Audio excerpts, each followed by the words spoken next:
What's going on, and welcome to the first episode of This Is Not Reality. I'm your host, Amber. And I'm gonna get deep real quick, just to start us off. The Buddha says that life is suffering, or something like that. But I happen to believe that happiness is achievable. I think it lies in between the reality that exists, as cold and brutal and difficult as it may be, and the reality that we want to create for ourselves, which is full of possibility. So given that 2020 marks the year that I've officially lost all faith in any traditional system, it's only fitting that this is the year that I start to document these conversations that I have. Because we can throw the rule book out the window. Community and mentorship and feeding off of the strength and success of others in our community is really going to be it. It's going to be key for the next couple years. Listen, guys. Hi.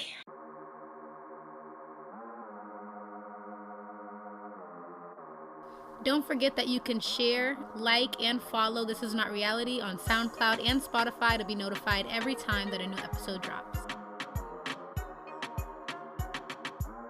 So for the first episode of my podcast, I wanted to give context to this renaissance that we see happening in art, in media, and in business ownership. And the best way for me to do that, I thought, was to invite someone that I joined early on in my media career. Career, can we call it that? Is it a thing? We can. So Noble is the creator of the Museum TV, a platform that showcases and highlights different artists, creatives, entrepreneurs. We're talking photographers, producers, rappers, restaurant owners, authors, everybody, anybody that has a story. That's and these business owners are really shaking up the industry, doing things different. Yeah. And you're capturing that story, exhibiting the culture stories. Yes. How you doing? Yes. You said today was a not so busy day. You said you did my shit, so I'm just like, okay. Nah, I mean, at this point, this is really a lifestyle. You know what I mean? Like, I it's not even to. I know that sounds mad like cliche and shit, but like it's genuinely what it's gotten to. Like everything that I'm doing literally revolves around this. You know what I mean? So it's like, granted, it just don't feel like work, like legit. Like even vacation is kind of work. Tell the people where you going tomorrow or yeah, tonight. Where is it? I'm heading to Atlanta tomorrow, and I'm supposed to be interviewing a pretty prominent producer that was one of the heavy producers at the forefront of the trap era when it first started. So getting gems out of him is definitely going to be dope to be able to bring back to the city. So we're going to be gone for a little under 72 hours and then come right back home to tell the story. And you've done that for years now. Like when I was joining, I think you were celebrating like a 3-year anniversary, maybe something like that. And now, how many years are you in now? We're going to be 7 in February. Wow. Yeah, fam. 7. And you've done a couple, like, on-the-go things. Yeah. How many times have you been to Atlanta now? This will probably make 5. Your 5th time? Potentially. One of them, yeah. And where else have you gone? We've been to Florida, Texas, Connecticut, LA, New York. There was somewhere else I'm tripping on. Well, I've been to Chicago, but it wasn't specifically for the museum. That was more of a personal trip because Willie the Kid was actually having a show. You can draw a line between work and just enjoying music. Yeah. At this point, really? That's a fact. You can? Yeah, because I mean, find that hard to believe. But I got my guys. You know what I'm saying? I got my guys that raised me, basically. You know what I'm saying, through the music. You know what I mean? So it's like I always go back to them. You know what I mean? Like I might listen to some other shit. I don't know if you can swear, but no, you good. But in terms of artists that I just grew up on, like I always go back to them. Like that's my baseline. That's what kind of created my character. Speaking of character, I feel like I've always seen you as this principled person, and even in the slogan of the Museum TV, you talk about like an inch a day. Yeah, discipline. Discipline is a big thing. You know what I'm saying? But you see that growth over time. Yeah. And so I have to say congrats on the cover of Dig Boston that I saw recently, yes, around the city. That I feel like because I saw how I think you posted it, or Bigger Than My Block posted the juxtaposition of you holding an article from back in the day. Yeah. And then that article from alum starts business to critical hub in Boston, Yep, right? Yep, and I'm just like, to see that growth.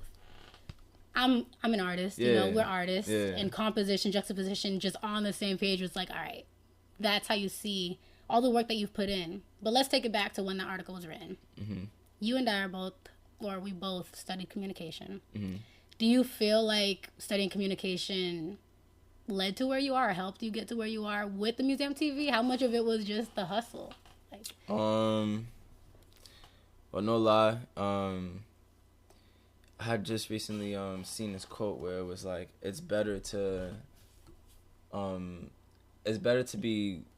do well at learning and have knowledge at the same time than to have knowledge and not be good at like learning. You know what I'm saying? It was something along those lines. But long story short, it was basically saying like, you know, the foundation of knowledge that you have is directly proportional to how you grow. You know what I'm saying? So if you don't have a solid foundation of knowledge while you're actually doing the activity, it's going to be, you know, harder for that activity to be more effective. But if you have, you know, and our father used to always say it, but like when you're able to marry the informal and the formal, you know, you have a very powerful situation going on, because that's balance. You know what I'm saying? That's that doctor, and that's that dude that also grew up in the hood. You know what I'm saying? Do you think you could have done it without the degree? Potentially, but at this point we can't say. You know what I'm saying? I know. So it's just like with communications, you know. What classes did you take? Media kind of ethics. You learning? You know what I'm saying? Media ethics I say media ethics first because of my favorite like professor, and her name was Marie Campagna Franklin. You know what I'm saying? My favorite Italian lady. And you know, she was just real as fuck. You know what I'm saying? She was just real, and you know, I love tough love. No lie, like I'm low key a lover of tough love. So you know, she gave me that, and I didn't back down, and over time she respected that, and we just grew like almost like a mom and son kind of relationship. Other than that, I had a public speaking class that I did my senior year. You know what I mean? And that was, gotta have them public speaking skills. There's no way around it. Gotta be able to express yourself. Being an orator is a very undervalued skill in 2020. You know what I'm saying? But to be an effective orator will always be a way to quote unquote get clout. You know what I'm saying? Or whatever the case. You know what I'm saying? And I think nowadays you see it a lot more. There's more people stepping into podcasting. Some people are not necessarily trained orators. Some people are definitely gifted orators, though. And I will say, I love those podcasts. What were you like socially in college? Like, were you like back and forth home, or were you like on campus? I was, I thankfully had a scholarship where like they paid for my room and board. Me too. So it was basically free chilling. You know what I'm saying? I'll take the room, bro. You feel me? So I would say I was sort of a social butterfly. You know what I'm saying? Like, I didn't really like calm down until after college. You know what I'm saying? And I don't even know if I could fully call it a calm down, but like, nah, I lived. I feel like college was college. Yeah, college you know was exactly what they said it was. It was everything. Like, and I met just, I was able to extend my close friends and family. You know what I'm saying? After that experience too. But did you like mix with other majors too?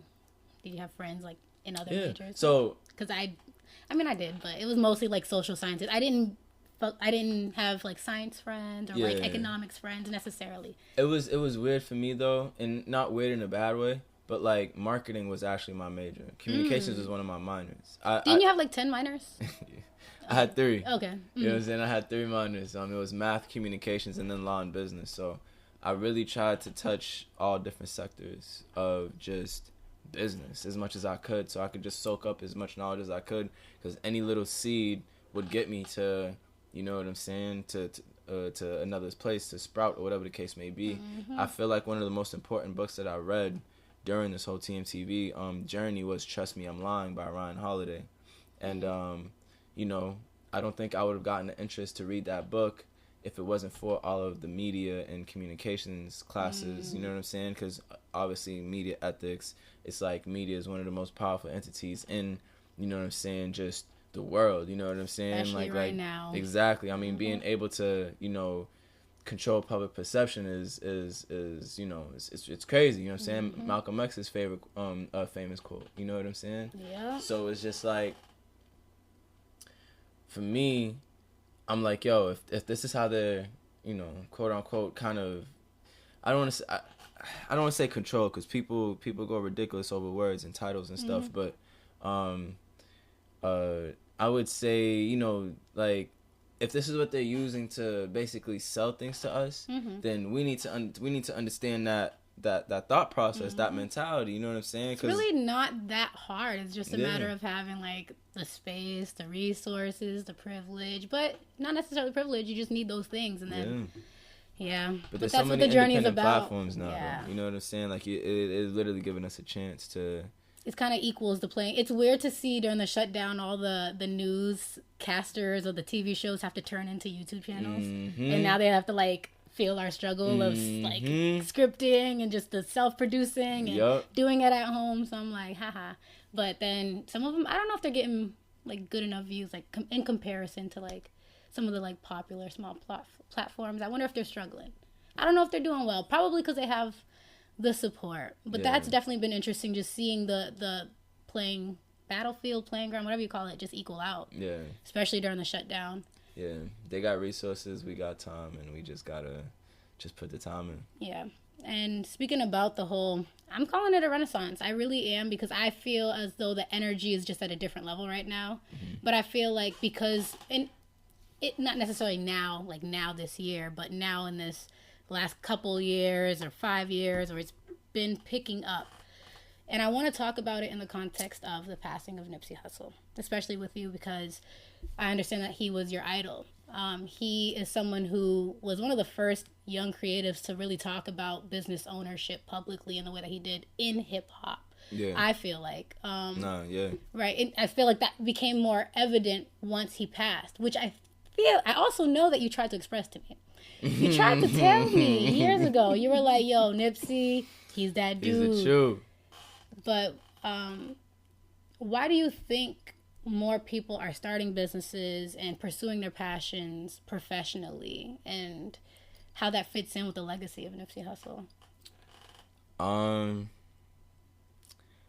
mean, I think it, you know, if I'm going to be real, I think it goes a little bit past Nipsey. You know what I'm saying? I think it's really more so just the world and, you know, the status that it's in. You know what I mean? Like, you know, pandemic hits, smacks people, you know, across the face. Right? You know what I'm saying? Like, a whole bunch of jobs and stuff like that is gone. So it's just like, yo, like, it's forced a lot of people their back against the wall. And thankfully, you know, we had a narrative like Nipsey's floating around and actually, you know, penetrating mainstream, which, by the way, hip-hop will never see a more graceful, raw story like that ever again. It's wild how it didn't seem as though the appreciation was there leading up, but it's like everyone felt it afterwards. Yeah. You know what I mean? But, I mean, it's one of those weird situations. Well, it's not weird, but because it is what it is. But, like, you can't fault people. You know what I'm saying? Like, as many people as making music now, like, you know, there's just so much going on with our attention spans. You know what I mean? I've just learned to just be a lot more. Yeah, you know what I'm saying? At the end of the day, at the very least, you got exposed to it. You know what I mean? Like, whether he was here or not, you got exposed to it, and now you get to, I mean, shoot, you know, we got hip to Martin Luther King while we was in freaking elementary school. You see what I'm saying? But at the very least, we was able to, you know, at least know about a story like that. Right. You know the thing that made me even start this podcast, because in the shutdown, it only highlights what's been going on, especially to people of color in this country. We've been dealing with less resources. Yep. We've been struggling with jobs. Yep. We just been struggling. So I think people trying to start businesses and things like that is a direct reflection of just how messed up the system actually is, and just how much it is more so set up to really keep you right where you're at. You know what I mean? Because as soon as something happens, literally the rug gets swept from under your feet, and you have nothing that's, you know what I'm saying, that's going to hold you up. So, and it's so natural too. I feel like what we're doing, or at least, like you said, businesses have been doing these things. We didn't necessarily we need to learn how to do them. But it seemed so magical before, you know, like, oh, on the TV, oh, MTV, oh, these media channels, these platforms, because we just didn't have access. But now we're just able to do so. That's it. You know what I mean? That's it. It's just amazing. And it's just, again, like, even like with the museum TV, like, I will say this. I think because of how the playing field has leveled out, you know how there was like certain platforms that just seemed to be the authority of something. Like MTV was what it was. Like, you know, like the Source magazine for hip hop was what it was. You know what I'm saying? XXL was what it was. But now, because the playing field is so leveled out, I think it makes it hard for a platform to claim authority over something. You know what I mean? Which is good and bad, though. It is good and bad. Because then we don't know what truth is. We don't know what good and bad is, because now everybody's in their little echo chambers. Exactly. But I also believe echo chamber. That should have been the word of the year. Come on, guys. Well, it's the word of the 4 years this presidency. But I don't know. I do feel like the people who are doing well in podcasting and in these platforms have the voice. Like I said, this is probably from our conversation before I started recording, but the people in media that do very well are well connected. They're great orators. Yeah. And so I feel like the people who are doing well in podcasting, they serve a purpose. They're pretty good at it. And so I'm here for it. You know, I'm like, yeah, you're kind of like, we don't know where to look, but then the voices that really have weight and know what they're talking about, they're showing through. I think they got power. Facts. You know that, sis. So, you and I, obviously being from Boston, are very aware that Boston is home to a large immigrant community. You and I both being immigrants in some way. I'm second generation. And are you first generation, technically? The first generation born here in your immediate... I literally am. I literally am. My sis was born in Haiti. Wow. So literally between the siblings. Yeah, bro. That's crazy. That's not funny, right? Yeah, the way you So that makes it even crazy. deeper, because I was going to ask, like, even you and your sister growing up, how is it growing up in your household, and how has that influenced you in your education, socially, or just how you go about your goals in life? But how is that even being the first kid in your immediate family?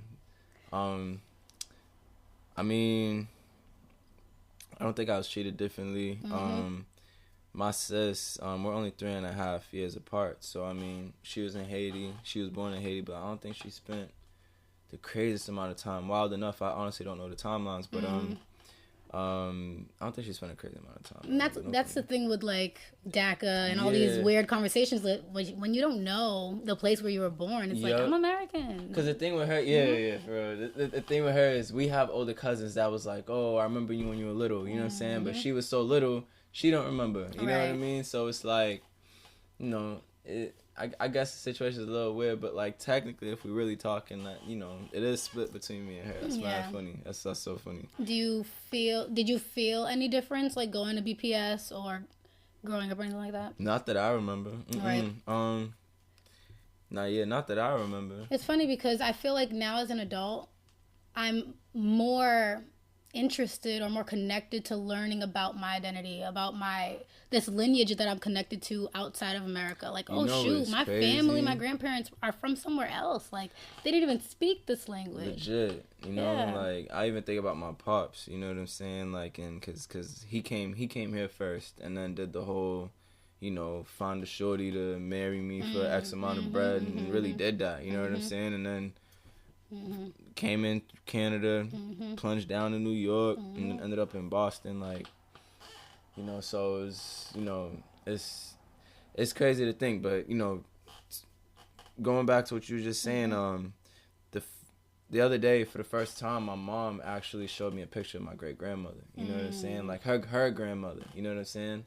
So my grandpop's mom's. You know what I mean? And you know, I was just looking at the picture, and like something like crazy came over me, no lie, like where it was just like, damn, like, you know, it was almost like a godly feeling, I'm not gonna lie, because like I've obviously never met her, but I'm just looking at her like, damn, like I'm literally nothing without you. You know what I'm saying? Would like, not exist. You know what I'm saying? Like, for real, you feel me? So like that kind of hit me kind of crazy, you know what I'm saying? But like, you know, just kind of thinking about just that, like, you know, I always speak about how I wish people was more understanding and more grateful, you know what I'm saying? Mm-hmm. But, like, you know, in that moment, you know, fresh off a cover or whatever, but, like, you know, being able to be humble enough to really realize that in that moment was low-key, like, dope to me. It was a lot, too, you know what I mean? And I think that there's different ways that people could answer that question. I feel like a lot of people aren't necessarily impacted by their identity. They don't think necessarily about their lives in that way, but then some of us see how it connects in every way. So I mean, even my name Noble, it's not my government name. Mm-hmm. That's what everybody knows me as, you know what I mean?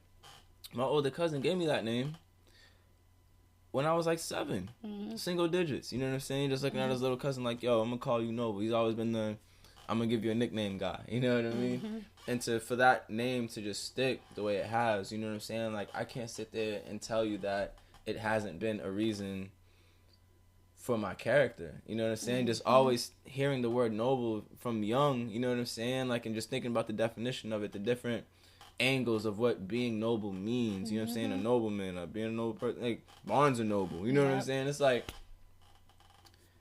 anything revolved around the word, is like, I feel some sort of identity to, you know what I'm saying? If I could be real.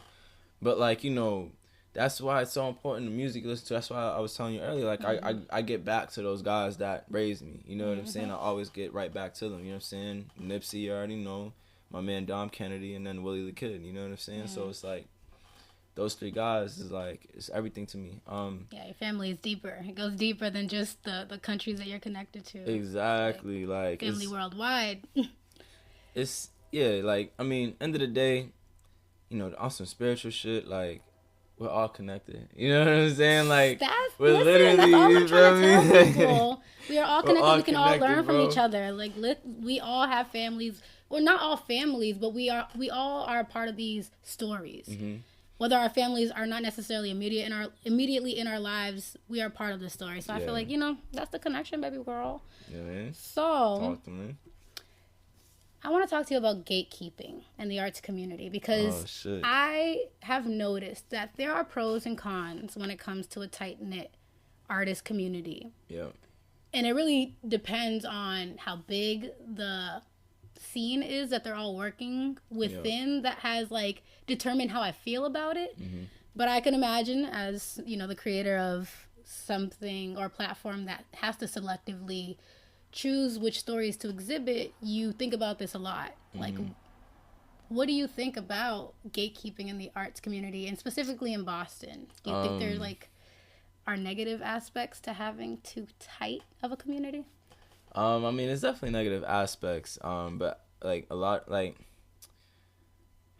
all right, and not to sound cocky, but for me, I know what energy I'm bringing. You know what I'm saying? And I'm confident in the energy that I'm bringing. You know what I'm saying? I'm confident in that energy being a fruitful energy. So when it comes to me moving how I move, there's no regrets. There's no me walking on eggshells. None of that. Like, I've told y'all what it is. Like, I know what it is. You know what I'm saying? Anybody can ask me and I'll tell them what it is. You feel me? End of the day, I'm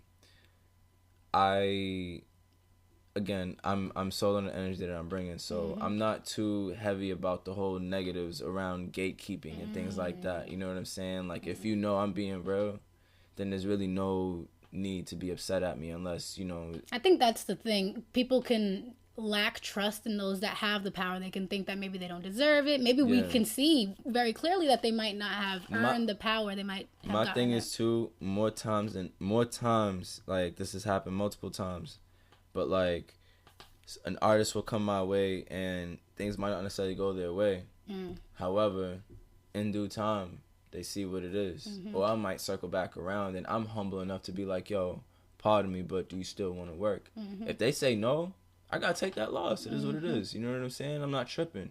So me being okay with that, taking those losses, that's why I'm totally okay with moving how I move. Because they can also make that decision as well. Exactly. And the way that I think it goes both ways. The way that I think about it in terms of, like, small city versus big city, right now Boston kind of has to be a little tight knit, insulated. You do. We have to have a standard. We do, because I mean, one of my biggest things when I go OT is, who's popping out in Boston? Who's doing this? Who's that? Like, every single time. So it can't be that just any old Joe Schmo is, you know what I'm saying, trying to push their shit. And in other cities, you know what I'm saying, that are popping, quote unquote, because they're, have examples, the average person knows what to kind of go by. You know what I mean? So, we generally need to set that here. You know what I mean? I can see the dangers, though, if that goes on for too long. I feel like people need to push themselves as well. Artists need to push themselves to move outside of Boston. Don't just be amped because you're getting success. And I mean, it depends on what your goals are, of course. I don't want to push anybody to different goals. But if your goals are that, you have to make room for other artists. So I think at a certain point you do have to make room, but I don't know if Boston's there yet. Maybe in some places, but I do see the overall benefit. We're still not there. The whole gatekeeping thing too, though, is we're still cultivating this community. You know what I'm saying? The community is still being cultivated. It is grown. It is advanced. That is a fact. You know what I'm saying? Everybody can see that. Everybody can feel that. However, the community just needs to continue to grow. But I do genuinely see a lot of organic connections happening. I see a lot of just genuine movement happening, and that is helping everybody feel good. And honestly, people feeling good is genuinely one of the main things that we need first before what do you say any to the business. What do you say to the criticism, though? Like, how long can it be about feeling good before it's like, okay, are you making money though? Yeah, well, all right, so end of the day, there can be no economy without community. You know what I'm saying? There could be zero economy without no community. So if there's no people to actually, interested within the economy, you know what I'm saying, that we're trying to build here, then we won't have nothing. So people feeling good about what's going on here, that's gonna make step. That exactly. You see what I'm saying? Yeah. So that people feeling good when they go to a show, they're gonna feel that much more compelled to buy that artist's merch. You know what I'm saying? Like they when people feel when the average person, the average consumer, bro, just feels better about what's going on here, an artist drops a project, they're gonna feel that much more comfortable with going to listen to that. You see what I'm saying? So that's why I talk about morale and just people feeling good so much, because like that's a part of the ingredients to genuine movement. I mean, you have that perspective because you see a lot of these people on their journeys and you interview them several times. I've had interviews where it was their second time on, maybe even third sometimes if they're doing a lot, like, dude, like, come on for a third one. So you're keeping track of that growth, which is beautiful. But talking about us working together, part of this platform is educational. So for anyone who's interested in hosting or production or writing scripts or creating a platform like you've created, let's talk about some of the things that we learned while working together.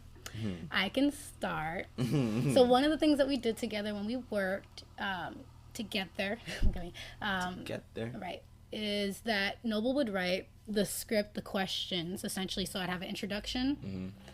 Hits you. Yeah, that bubble was crazy. So you'd write an introduction, and then there would be a couple questions, and then I'd wrap it up with a standard wrap up. So I had to get into the habit of saying the intro with like enthusiasm, memorizing it for the most part, so that I could flow into the interview, and remembering that I had to ask a question and not get too caught up in the conversation. So you're really controlling the conversation, which is like one of the main things I learned about interviewing. I don't know if you have any like standout lessons that I taught you, even if I was being a pain in the butt.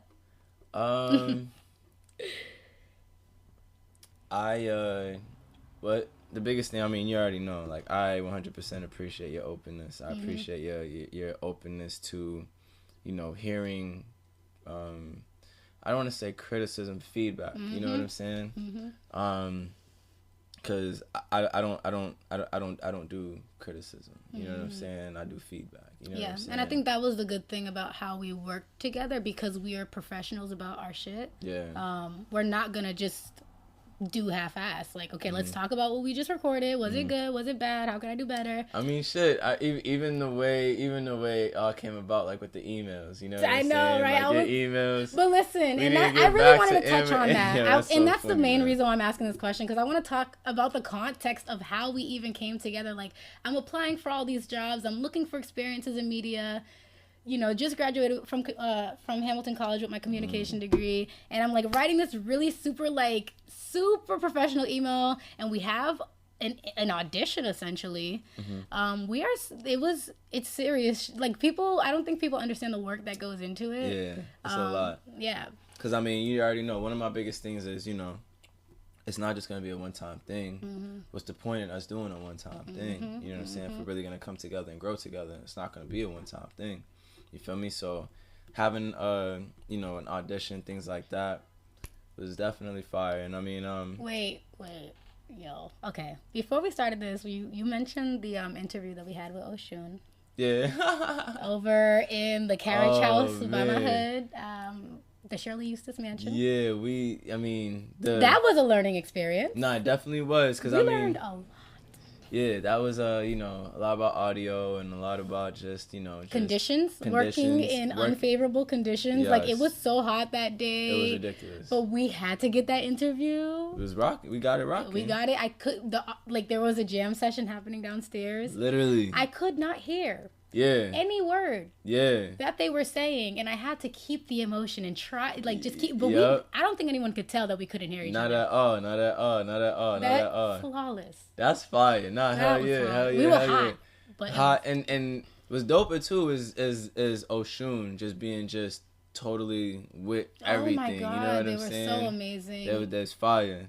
And I think that they just align with a lot of the values of the Museum TV, just being extremely down to earth, extremely positive, spiritual, and critical about life and their experiences. They're big on community expression. Too. You know what I'm saying? Yeah. Their community of supporters. You know what I mean? So beautiful. Oh, that was an amazing experience and a learning experience. Yeah, and didn't you know them? Like, you know what I'm saying? I know them. Know about their music? I know of their music, of course. Yeah, and that's why it's even more exciting, because I feel like they were trending back when I was like in college, and everybody was like so into Yoruba culture and religion and like Oshun and all these different goddesses and their image. They look like so Erykah Badu's nieces, dog. Literally. But their own people as well. Okay, give them that. Of course. So to wrap up, as the Museum TV grows, are you at all intimidated by the drama that's going on between creators like Joe Budden podcasts and big platforms like Spotify, or like Nick Cannon and Wildin' Out? Like, where do you see the future of storytelling online, especially with the conversation of like ownership? To be real, it's not necessarily something that I've thought too crazy about. Because for me, I'm just so heavy on just focusing on myself. Like, even like the Museum TV, we can travel, but a lot of the dialogue around me traveling all comes back to Boston. You know what I'm saying? So me personally, I guess I haven't really thought about it because I'm not identifying with those methods. I'm not identifying with waiting for a Spotify to come pick up the Museum TV, waiting for a Revolt to come pick up the museum. I'm not waiting on that. My goal and objective is to strengthen the infrastructure of the city with the platform. So what's happening in the hip hop, what's happening in the world, I don't want to say it don't mean shit to me, but it's not a focus for me. I'm going to be hip to it. Joe Budden going through it with Spotify. Okay, cool. We put that in the back of our chamber. But that's not even what I want. You know what I'm saying? Like, I literally want there to be an entity that is for the inner city. You know what I'm saying? If I could be real with you, gentrification is going to happen and bust people over the head. But at the very least, you know, these, like, you know, us, you know, of color, inner city, urban, you know what I'm saying? At the very least, digitally, in the online space, we can have a community, a place that has celebrated our memories, you know what I'm saying, of what the city was, you know what I'm saying, you know what I'm saying? Everybody plays their part at different levels, in different fields, in different niches of the world, of the country. Just different, all over. Man, everybody's playing their part, essentially. Exactly. I got this little podcast. I'm gonna have these conversations.